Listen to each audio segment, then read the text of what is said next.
नमस्कार विद्यार्थी मित्रांनो, आजच्या व्हिडिओमध्ये आपण आज रेसिप्रोकल प्रोनाउन अर्थात परस्पर संबंधदर्शक सर्वनाम हा मुद्दा अभ्यासणार आहोत। मित्रांनो, रेसिप्रोकल प्रोनाउन दोन आहेत, ईच अदर आणि वन अनदर। ईच अदर आणि वन अनदर दोघांचा अर्थ होतो एकमेकांशी, एकमेकांना आणि एकमेकांसोबत। पण आता ईच अदर कधी वापरतात आणि वन अनदर कधी वापरतात ते आपण पाहूया। मित्रांनो, ईच अदरचा उपयोग जेव्हा दोन व्यक्ती किंवा दोन वस्तू यांच्यातला परस्पर संबंध दर्शवायचा असेल तेव्हा ईच अदर वापरतात। पण दोन पेक्षा अधिक व्यक्ती आणि वस्तू यांचा परस्पर संबंध दर्शवला असेल तर वन अनदर वापरतात। हा मुद्दा आपण एक्झाम्पल वरनं अभ्यासूया। इथे दिले पहा मित्रांनो, two boys are helping dash dash in the examination hall. आता दोन मुलं एकमेकांना परीक्षा कक्षात मदत करतायत। आता परीक्षा कक्षात एकमेकांना मदत करतायत, पण इथं क्लिअरली दोन व्यक्तींचा उल्लेख झालेला आहे, म्हणून नियमानुसार मला या ठिकाणी ईच अदर वापरायचा आहे की two boys are helping each other in the examination hall.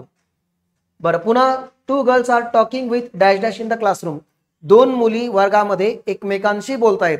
मग क्लिअरली दोन मुलींचा इथं उल्लेख होतोय, म्हणून नियमानुसार मला इथं ईच अदरच वापरायचा आहे।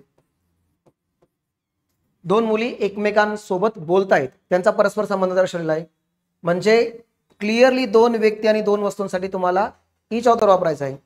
परंतु दोन पेक्षा अधिक 3, 4, 5 व्यक्ती आणि वस्तूंचा परस्पर संबंध दर्शवला असेल तर मात्र त्या ठिकाणी तुम्हाला वन अनदर वापरायचा आहे।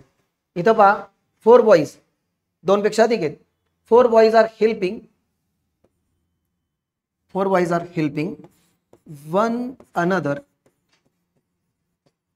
In the examination hall. आता दोन पेक्षा संख्या वाढून गेली, 4 झाले, तर 4 मुलं एकमेकांना परीक्षा कक्षात मदत करतायत। पुन्हा आता इथं 5 गर्ल्स झाल्या। 5 girls are talking with one another in the classroom. 5 मुली एकमेकांशी वर्गात बोलतायत। तुम्हाला मुद्दा समजला असेल। मित्रांनो, व्हिडिओ आवडला असल्यास लाईक, शेअर आणि सबस्क्राईब जरूर करा। थँक्यू मित्रांनो।